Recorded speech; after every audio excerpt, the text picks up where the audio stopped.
Hey, it's Kyle Henderson and Tony Tsoukalis. We finally reached our top 10 in the BamaInsider.com top 40, and we start out with a redshirt freshman that everybody is excited to see and to see just how good Trey Sanders is during the 2020 season after missing 2019 with a foot injury. Tony, people are excited to see Trey Sanders, myself included. What should we expect from the very talented Trey Sanders coming into this year? Yeah, I personally am one of the most excited to see him as well. I think he's a guy that can do a lot from the running back position. He can probably add another dimension. Obviously Najee Harris is going to start, but I think you could even maybe at times see some two back sets with Trey Sanders in there. He's a guy that I've seen him compared to, and a lot of people are, but I've seen him compared to Josh Jacobs a little bit in terms of a guy that can kind of add that extra dimension, that pass catching ability, but also be a tough runner as well. I think, that's something we've seen from Najee Harris, but I think with the ability and the versatility of those two backs, it really lends itself to possibly a two back package, maybe out of the pistol. It's something that we've seen Alabama do in the past. And I really like that possibility and that little wrinkle that they could add back to the offense. I think with Trey Sanders, though, I mean, you're getting another 5-star elite back, somebody that, would be a starter on most teams talent-wise. Obviously, he's got Najee Harris in front of him. I just really like that tandem. I think you're going to see more depth out of the running back position than you did last year when it was at times just really the Najee Harris show. I think you're going to be able to kind of split the carries a little bit more like you have been in the past, just because it's a little bit deeper of a unit now with Trey Sanders in it. And I think with Steve Sarkisian offense, I think it'll be I'm interested to see how they use Trey Sanders in their passing game, because one of the attributes that Trey Sanders has, just like Najee Harris, is he can catch the ball so well out of the backfield. So just as you mentioned, different wrinkles, getting those two backs on the field. I mean, not many programs in college football have 2 5-star running backs in the backfield. I mean, these guys are big time, and Trey Sanders is certainly somebody who is electric. And when he came to Alabama during his signing day ceremony, he said he was going to win the Heisman Trophy. This guy has high expectations, and everybody is certainly excited to see Trey Sanders. So just keep tabs, because we cannot wait to see this young man in action. Number 9 in our top 40 countdown, Christian Barmore. This guy played like a man on fire as a redshirt sophomore, 6'5", 310 pounds, 12 games last year with just 1 start, 26 tackles with 2 sacks, had one of the highest Pro Football Focus ratings on the defensive side of the ball. What do you expect from Barmore? I would expect it's just a monster year for him. Yeah, I mean, Barmore's not even really a starter last year, but I have him in my top 10 because he can be the biggest pass rusher on this team. We've seen, defensive linemen at Alabama kind of take over the pass rush. Jonathan Allen did it. Quinnen Williams really did it. I think Christian Barmore, he's on that list of a guy that could just take over a game, and we saw flashes of that.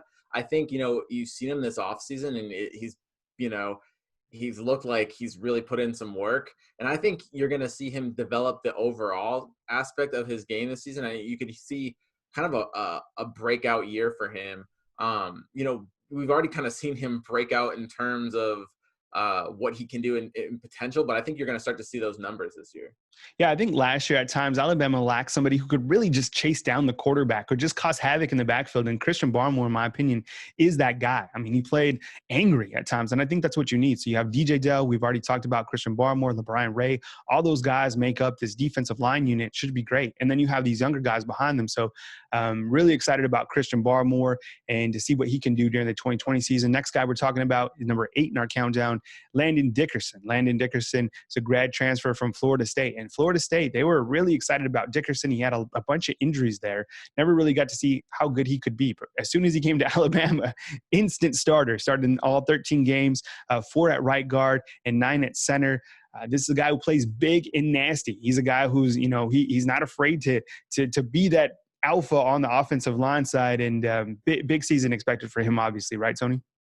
Yeah, and I think that personality, it factors into how influential he can be. I think he kind of sets the tone for the offensive line.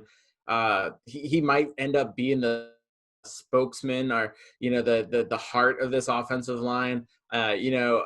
Alabama's last few captains have all really been – their last few centers, have all really been captains.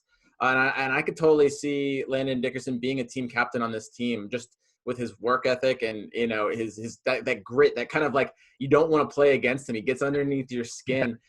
We talked about, in the past in this series of Deontay Brown as a guy that could be a run blocker too. I think Landon Dickerson can just be a mauler, whether that's from the center position or if they move him over to guard to make room for somebody like a Darian Dalcourt. I think he's just going to be that guy that you can really count on. And then from the leadership standpoint, I mean, if you're going to Baton Rouge and you're needing somebody to bark out calls, and I don't know what the fans are going to be like. I don't know if we're going to get fans this year, but assuming it's a hostile environment, I want a guy like Landon Dickerson on my offensive line. I think he's just going to be really important. Yeah, and I think getting to the point about, playing in Baton Rouge, it's always going to be nasty no matter the fans. It's just an intimidating place. Number 7 in our countdown, Alex Leatherwood. You're talking about a guy with the most experience coming back on the offensive line. 35 career games at Alabama. He's made 28 career starts. He's played guard. He moved back to tackle.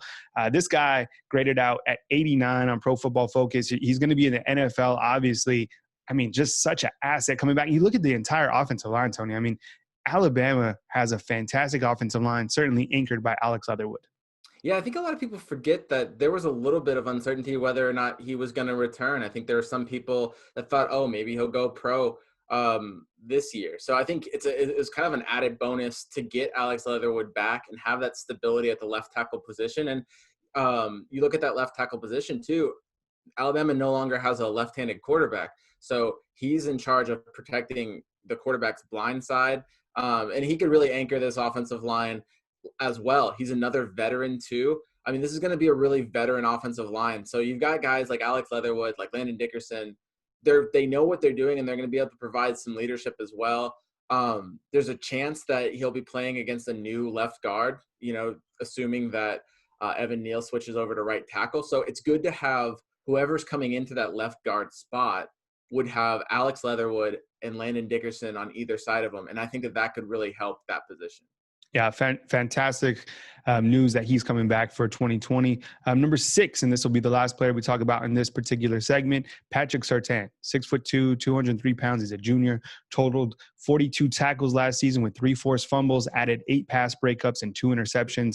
In 2018, as a freshman, he had 12 starts. Guy with a lot of experience. We're going to also see him playing on Sundays. Talk about Patrick Sartain and the season that he could potentially have. I mean, you don't have many leaders in the secondary, but Patrick Sartain is certainly one of those guys. Yeah, it was so hard not to put Patrick Sartain in the top 5. He just barely missed it by a hair. It speaks volumes to the people in front of him on this list. But I think when you look at Alabama's defense, it probably starts with Dylan Moses, but then the next step is definitely Patrick Sartain. In terms of putting together the puzzle, it actually really starts with Patrick Sartain in that aspect, because if you look at, you got to figure out where you're going to put him first before all the other pieces can fall in around him. He could play the star position. We've seen him play there. He's really excelled at outside corner, so you might want to stick him there. But I think he's a guy that you can lean on at either one of those 2 spots and just allow anyone else to kind of fill in around him. I think you probably put him in the spot where you're most concerned about and let the other players,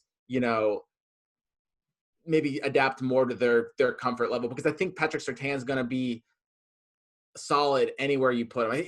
It's kind of like, maybe this is an unfair expectation or comparison at first, but kind of like what they had with Minkah Fitzpatrick, in terms of you just put him where you need a problem to be fixed, because I really think you've got a lot of stability. You've got a lot of leadership too from Patrick Sartain. So, I mean, heck, if they needed him at safety, I think he could do that. But I really see him at either the cornerback position or the star position. Yeah, I think when you talk about Patrick Sartain, the thing that really stands out, and you hit the nail on the head, and I was even thinking before you said it, a comparison to Minkah Fitzpatrick, just in the way that he's such a versatile player. And I think it's a great point that you put. He's the puzzle piece, because you have to put him at that position and then just let everybody else kind of fall into their rhythm. So he's such a versatile player, such an important piece to this entire defense.